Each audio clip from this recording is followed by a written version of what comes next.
Show of hands, who here is surprised to hear that Ballerina Farm has had to stop selling their unpasteurized milk after multiple samples have tested positive for coliform bacteria? No takers? No takers there? Nobody? Now, I have a particular loathing of these wealthy social media creators who cosplay poverty. They cosplay tradwifery while they are running multi-million-dollar businesses. They are presenting an entirely fictionalized version of tradwifery to an audience of incredibly impressionable and vulnerable young women. They are also knowingly functioning as an alt-right pipeline. I mean, they might as well do a capitalism and get rich indoctrinating people for the alt-right. I mean, it really should not surprise us that wealthy white Mormons who built their entire brand off the subjugation of women and like a shit ton of dog whistles to white supremacy are functioning as an alt-right pipeline, functioning as a MAHA pipeline, funneling people into the cult of MAGA. It should not surprise us that they are Trumpers. And really, it shouldn't surprise us that the raw milk that they're selling has been found to be contaminated with coliform bacteria. Everybody on TikTok has been slammed with Ballerina Farm ads over the last couple of months, even if you, like me, have blocked their main account. Still have to see all the ads of them selling boxes of frozen meat, selling cow colostrum, selling raw milk, which they will ship to you.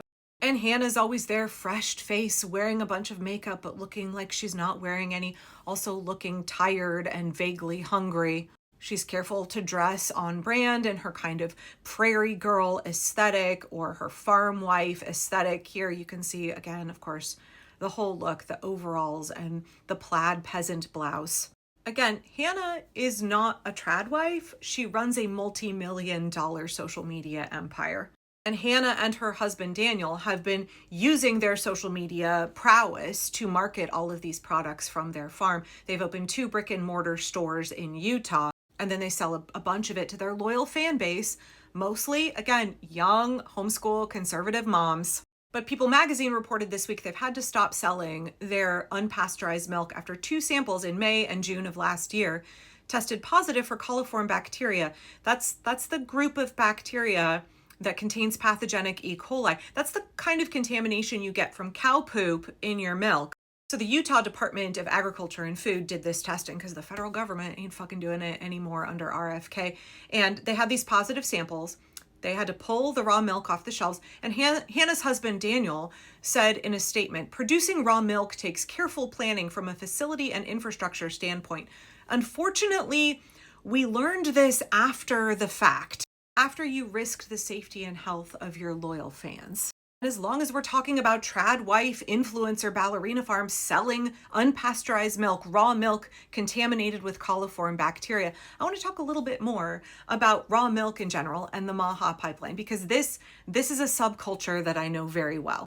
As a former crunchy mom, I like to call myself a scrunchy mom, a crunchy mom who believes in science. For more than 20 years, I have butted heads with other crunchy moms who think that raw milk is some kind of, I don't know what, panacea.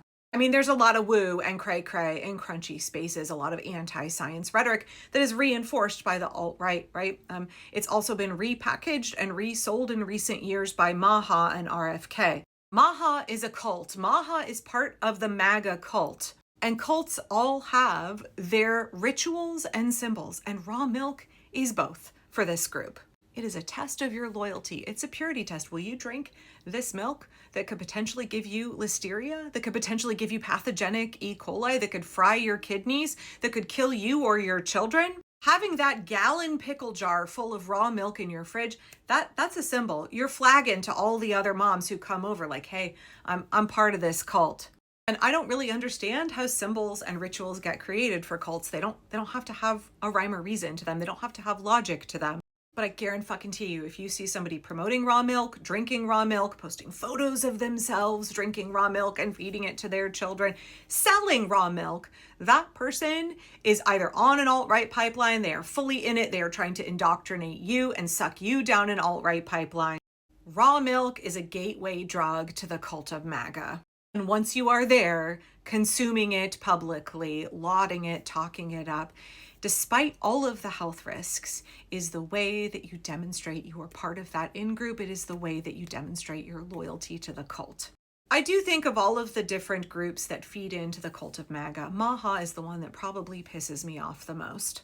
Because so many of those moms were Obama voters. They were about gentle parenting. They want natural, holistic living. They want their children to be healthier. And so many of them voted for Donald Trump because of RFK Jr., who has destroyed the public health of this country. He has made all of us far less safe, far less healthy, shortened our lifespans. And the regime itself has stopped doing all kinds of food testing, including testing for raw milk. I've been shouting from the rooftops since early last year about how the USDA under Brooke Rollins, who has no experience in either agriculture or food safety, has been cutting back on all kinds of programs that test our food to make sure that it is safe to consume, free of contamination from foreign objects, from molds, from pathogenic bacteria. Our food is far less safe. We are much more likely to become ill from our food, thanks to all of the Make America Healthy Again folks who voted for this nonsense. Last year, I got really pissed when I found out that the USDA ended its proficiency testing program for milk. They said they didn't end all inspections, but they really passed off the inspection responsibility to the states. Here in Oregon, our milk is still tested by our state Department of Agriculture. But the quality control is less rigid in a lot of places in the country. And that's all because this regime is about compromising your health and your quality of life so that corporations, the billionaires, CEOs, the super rich, can profit off of your suffering, can profit off of harming you. Fewer protections for consumers, less food inspection, removing safety protocols that harms all of us, and it enables these corporations to increase their profit margin because they're able to sell food and other products to you that are less safe. When the USDA stopped testing for adulteration and contamination in milk last year, I was like, oh, this is just like the swill milk scandal in New York in the 1850s. Where diseased cows kept in unsanitary conditions resulted in contaminated milk, where there was no safety inspection. And so milk sellers would add things like alum and chalk and plaster of Paris to water, mix it with the milk in order to increase their profit margin. And thousands of children died. 8,000 infants alone died in 1 year in New York because of the swill milk scandal. People were basically feeding pus and a bacteria culture and plaster of Paris to their children and thinking that it was cow's milk. When you don't have consumer protections, when you have a regime that is hell-bent on deregulation, this is what you get. You get thousands of dead children because corporations don't care about your health. They only care about their profit.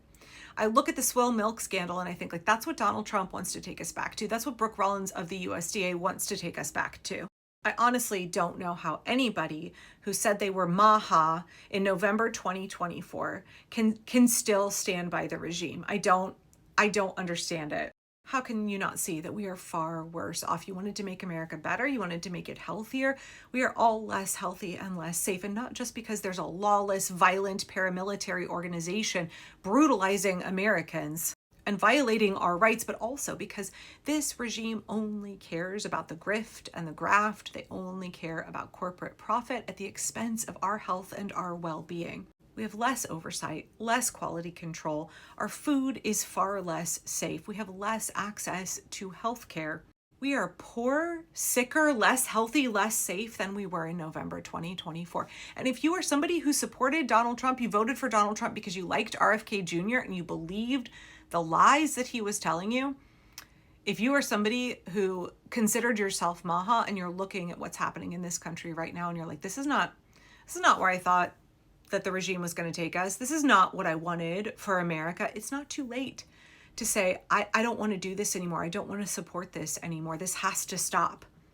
God knows Mormon, Tradwife cosplay, social media creators like Ballerina Farm are not going to stand up and do the right thing. They're going to continue to try and profit and get even richer. They're so fucking rich and they're going to try and get even richer off of this alt-right pipeline. But it's not too late for you to be like, I can't continue to be part of this. I can't continue to support this. Now is the perfect time to join with the millions of Americans who are working to stop this madness. You can be part of fixing all of this. You can be part of building an America that actually does work for all of us, that actually meets our needs and takes care of us and gives us and our children a good quality of life. It's not too late.